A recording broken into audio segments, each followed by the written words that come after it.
안녕하세요. 제 이름은 이선영입니다. 올해 56살이에요. 오늘 제가 여러분께 들려드릴 이야기는 제 인생에서 가장 힘들었던 그리고 결국 저를 자유롭게 만들어준 경험에 관한 것입니다. 이 이야기를 하는 게 쉽지는 않지만 혹시 비슷한 아픔을 겪고 계신 분들께 작은 위로가 되었으면 하는 마음으로 용기를 내봅니다. 제 남편은 한때 잘 나가는 사업가였어요. 결혼 초반에는 정말 행복했죠. 그런데 남편이 사업에 실패한 건 제가 35살 때였어요. 하루아침에 모든 게 무너졌어요. 빚더미에 앉았고 우리 가족은 좁은 빌라로 이사를 가야 했죠. 그때부터 시작된 고생이 10년이 넘게 이어졌어요. 저는 낮에는 식당에서 일했고 밤에는 청소 일을 했어요. 몸이 힘들어도 참았어요. 왜냐하면 남편이 다시 일어설 거라고, 우리 가족이 다시 행복해질 거라고 믿었거든요. 남편도 나름대로 여기저기 일을 찾아다녔지만 번번이 실패했어요. 그래도 전 남편을 원망하지 않았어요. 아니, 원망하지 않으려고 애썼다고 하는 게 맞겠네요. 그렇게 버티면서 제가 가장 신경 쓴 건 우리 딸 은지였어요. 은지만큼은 이런 어려운 환경 때문에 상처받지 않았으면 했어요. 다행히 은지는 착하고 똑똑한 아이로 자라줬어요. 장학금을 받아가며 대학을 졸업했고 좋은 회사에 취직도 했죠. 그 모습을 보면서 저는 그동안의 고생이 헛되지 않았다고 생각했어요. 은지가 28이 되던 해였어요. 딸이 어느 날 집에 와서 말하더라고요. 좋은 사람을 만났다고요. 회사 선배의 소개로 만난 남자인데 정말 괜찮은 사람 같다고 했어요. 저는 너무 기뻤어요. 우리 딸이 드디어 행복을 찾을 수 있겠구나 싶었죠. 몇 번의 만남 끝에 은지가 그 남자와 결혼하기로 했어요. 양가 상견례 날짜를 잡고 저도 들뜬 마음으로 준비를 했죠. 그런데 그때 은지가 예비 시어머니에 대해 이야기하는 걸 들었어요. 은지는 시어머니가 될 분이 정말 좋으시다고, 자상하고 이해심도 많으시다고 말했어요. 그리고 그분의 성함이 박미정이라고 했죠. 그 이름을 듣는 순간 제 심장이 멎는 것 같았어요. 박미정. 그 이름이 너무나 익숙했거든요. 그건 제 남편의 전처 이름이었어요. 남편은 재혼이었어요. 첫 번째 결혼해서 아들 하나를 낳았는데 이혼 후 전처가 아이를 키웠다고 들었어요. 남편은 이혼 사유에 대해 자세히 말하지 않았어요. 그저 성격 차이였다고만 했죠. 저는 그때 남편을 사랑했기 때문에 과거는 중요하지 않다고 생각했어요. 하지만 이제 와서 생각해보면 제가 남편과 만난 시기가 이상했어요. 남편은 이혼 소송 중이던 때 저를 만났거든요. 당시엔 그게 문제라고 생각하지 않았어요. 남편이 먼저 다가왔고 저를 정말 사랑한다고 했으니까요. 하지만 박미정이라는 이름을 들은 그 순간부터 과거의 모든 기억이 다른 의미로 다가왔어요. 저는 그날 밤 잠을 이룰 수가 없었어요. 설마 하는 마음과 불안한 예감이 교차했죠. 다음 날 아침 조심스럽게 남편에게 물어봤어요. 혹시 예전 부인인 박미정 씨가 지금 뭐하고 사는지 아냐고요. 남편의 얼굴이 굳어졌어요. 왜 갑자기 그걸 물어보냐며 오래전 일인데 관심 꺼도 된다고 했어요. 그 반응이 더 이상했어요. 남편은 눈을 피했고 목소리가 떨렸어요. 뭔가 숨기는 게 있다는 확신이 들었죠. 저는 그날 혼자 인터넷을 뒤져봤어요. 박미정이라는 이름으로 검색을 하고 SNS도 찾아봤어요. 그리고 한 프로필 사진을 발견했어요. 은지가 보여준 예비 시어머니 사진과 똑같은 얼굴이었어요. 세상이 무너지는 것 같았어요. 제 딸이 결혼하려는 남자가 남편의 전처 아들이라니요. 이게 단순한 우연일 수가 없었어요. 대한민국이 좁다고는 하지만 이런 일이 그냥 일어날 수 있을까요?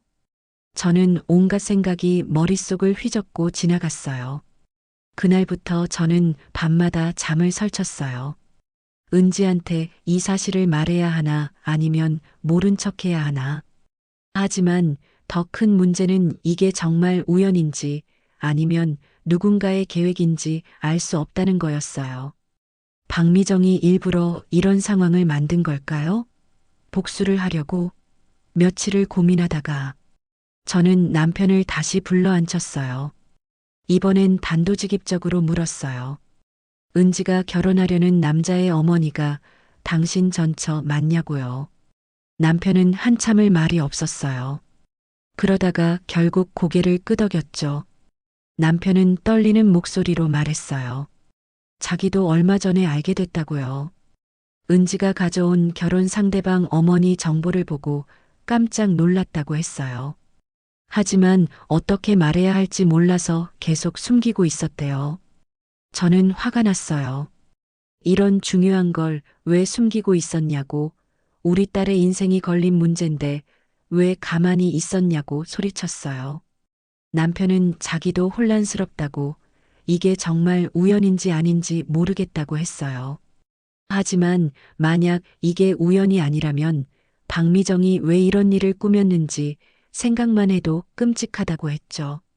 저도 같은 생각이었어요. 만약 복수가 목적이라면 우리 딸이 그 한가운데 있는 거잖아요.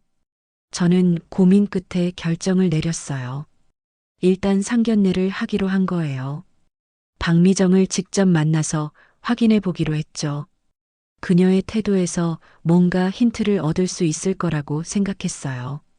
상견례 날이 다가왔어요. 저는 긴장한 채로 식당에 갔어요. 그리고 그곳에서 박미정을 만났죠. 20년 만이었어요. 그녀는 많이 변했어요. 예전보다 세련되어 보였고 어딘가 강해 보이는 느낌이었어요. 들리는 바로는 그녀가 이혼 후 해외에서 사업을 해서 꽤 성공했다고 했어요. 박미정은 저를 보자마자 미소를 지었어요. 자연스럽고 밝은 미소였어요. 마치 오랜 친구를 만난 것처럼요.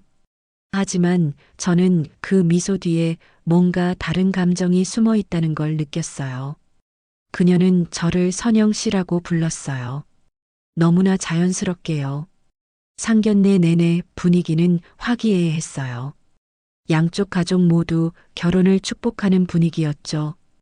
은지와 그 남자도 행복해 보였어요. 하지만 저는 내내 불편했어요. 박미정이 가끔씩 저를 쳐다보는 시선이 신경 쓰였거든요.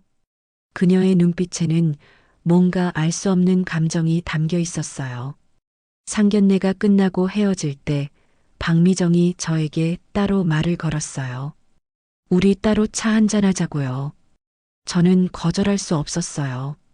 오히려 그녀의 진짜 의도를 알아볼 기회라고 생각했죠. 며칠 후 우리는 조용한 카페에서 만났어요. 박미정은 커피를 주문하고 여유롭게 말을 꺼냈어요. 오랜만이라고, 세월이 참 많이 흘렀다고요. 저는 단도직입적으로 물었어요. 이게 정말 우연이냐고요. 박미정은 잠시 침묵했어요. 그러더니 천천히 말했어요. 글쎄요, 우연일 수도 있고 아닐 수도 있죠. 세상 일이란 게 다 그런 거 아니겠어요? 그녀의 대답은 애매했어요.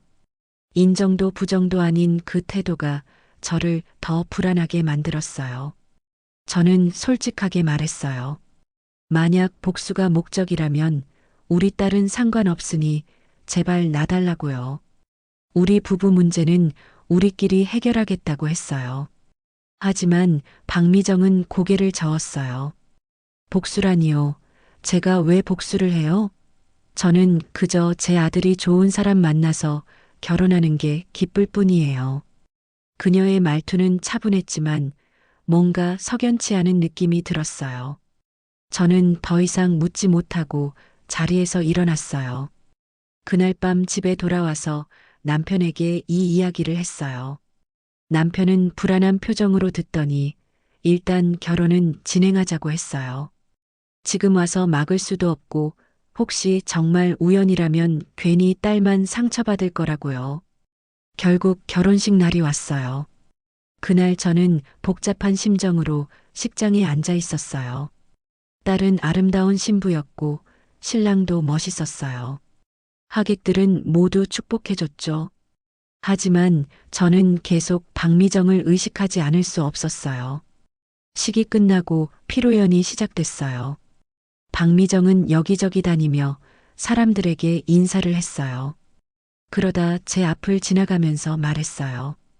우리 은지 정말 예쁘네요. 선영 씨 딸이 이렇게 컸다니 감회가 새로워요. 그 말을 듣는데 온몸에 소름이 돋았어요. 그녀는 일부러 저를 선영 씨라고 불렀어요. 마치 우리 사이의 과거를 잊지 않았다는 듯이요. 결혼 후 처음 몇 달은 평온했어요.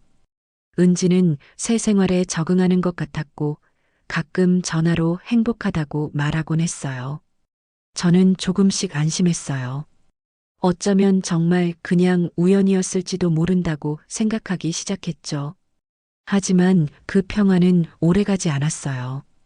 결혼한 지 반년쯤 됐을 때 은지가 눈물을 글썽이며 집에 찾아왔어요. 시어머니와 사이가 안 좋다고 했어요. 처음엔 그저 고부간의 사소한 갈등인 줄 알았어요. 하지만 은지의 이야기를 듣고 나니 심각했어요. 박미정이 은지에게 계속 저에 대한 이야기를 한다는 거예요. 너희 엄마가 어떤 사람인지 아냐고 예전에 남의 남편을 빼앗아간 여자라고 말했대요. 은지는 그 말을 듣고 충격을 받았어요. 저는 절대 그런 사람이 아니라고 항변했지만 은지도 혼란스러워했어요. 저는 그날 밤 남편과 심각한 대화를 나눴어요. 도대체 과거에 무슨 일이 있었던 건지 제대로 말해달라고 했어요. 남편은 한참을 망설이더니 결국 입을 열었어요. 남편의 고백은 충격적이었어요. 남편과 박미정이 결혼 생활을 하던 중에 남편이 저를 만났다는 거예요. 당시 저는 남편이 이혼 소송 중이라고만 알았지 실제로는 아직 혼인 관계였다는 걸 몰랐어요.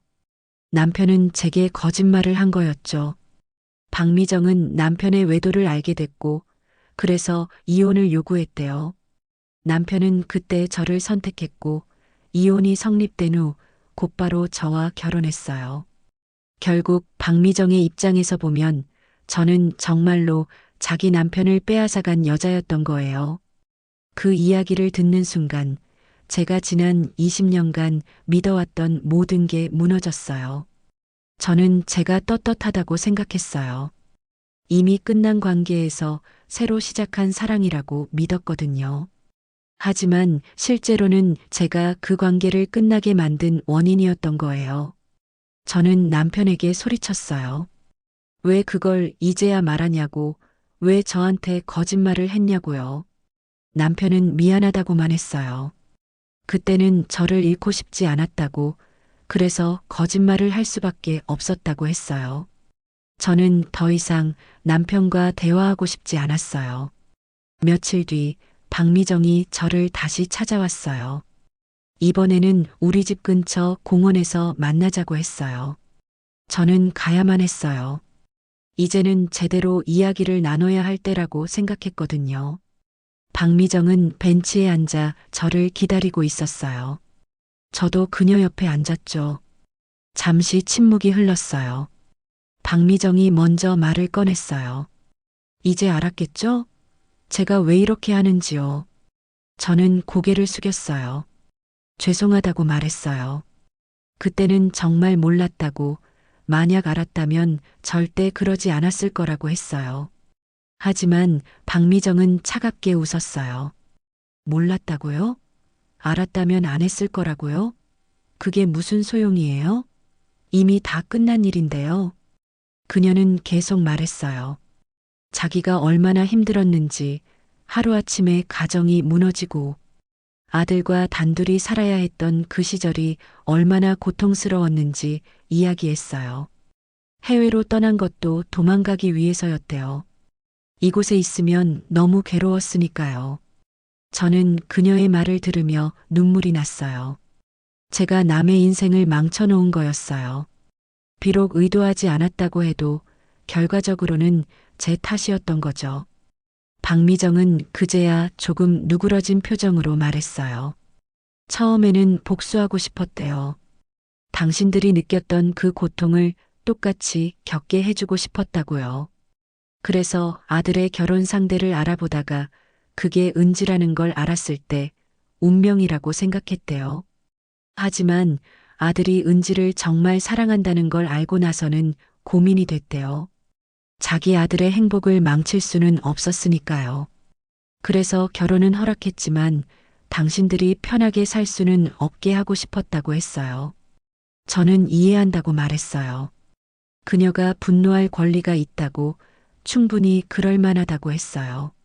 하지만 한 가지만 부탁드린다고, 은지만은 힘들게 하지 말아달라고 했어요. 은지는 아무 죄도 없으니까요. 박미정은 한참을 생각하더니 고개를 끄덕였어요. 은지를 괴롭힐 생각은 없다고, 다만 당신에게 진실을 알려주고 싶었을 뿐이라고 했어요. 그날 우리는 오랜 시간 대화를 나눴어요. 서로의 아픔에 대해, 그리고 앞으로 어떻게 살아가야 할지에 대해요. 그 후 집에 돌아왔을 때 남편이 거실에 앉아 있었어요. 저는 남편을 보며 깨달았어요. 이 사람과의 결혼 생활이 끝났다는 걸요. 더 이상 이 사람과 함께 살 수 없다는 걸 알았어요. 하지만 그걸 말하기도 전에 남편이 갑자기 쓰러졌어요. 심한 두통을 호소하더니 의식을 잃었죠. 급히 병원에 데려갔더니 뇌출혈이었어요. 의사는 수술을 해야 한다고 했어요. 수술은 성공적이었지만 남편은 깨어나지 못했어요. 중환자실에 누워있는 남편을 보며 저는 복잡한 심정이었어요. 여전히 화가 났지만 동시에 불쌍하기도 했어요. 그때 박미정이 병원에 찾아왔어요. 남편의 소식을 듣고 온 거였어요. 그녀는 중환자실 밖에서 저와 마주쳤어요. 잠시 서로를 바라보다가 그녀가 먼저 말했어요. 이렇게 될 줄은 몰랐다고요. 며칠 후 남편은 결국 깨어나지 못하고 세상을 떠났어요. 장례식장에는 많은 사람들이 찾아왔어요. 박미정도 조문을 왔어요. 그녀는 제 앞에 서서 고개를 숙였어요. 그리고 작은 목소리로 말했어요.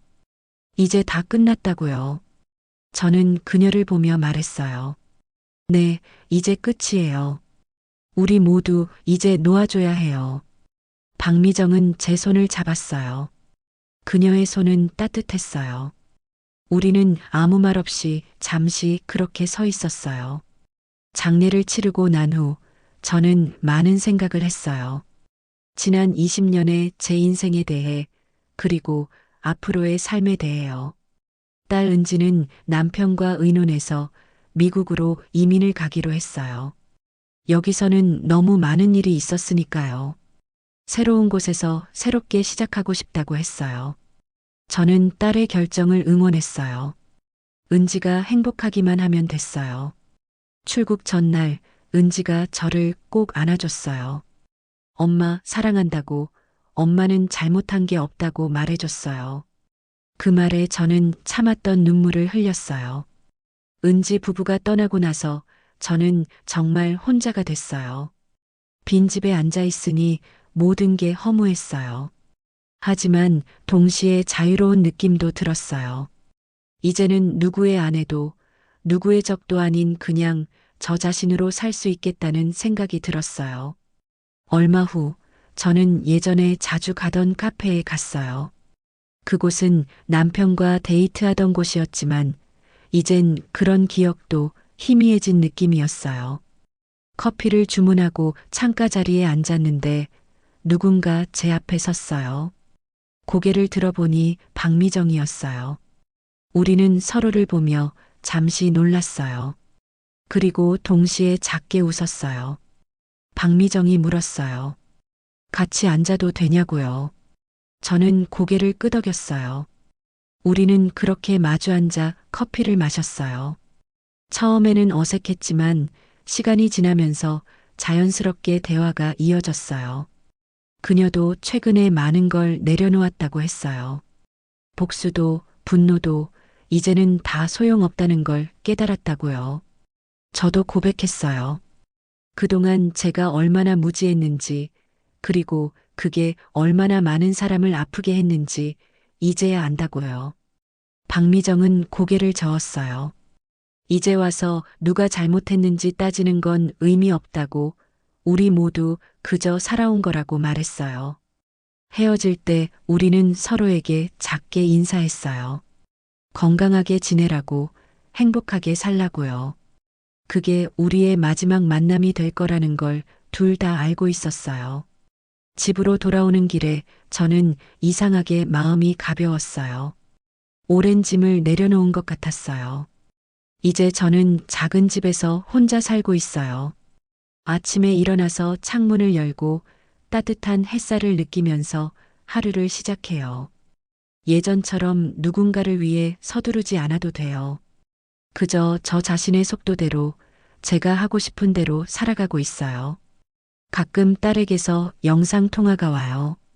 미국에서의 새 생활이 행복하다고, 곧 손주를 안겨줄 거라고 말하는 딸의 얼굴을 보면 정말 다행이라는 생각이 들어요.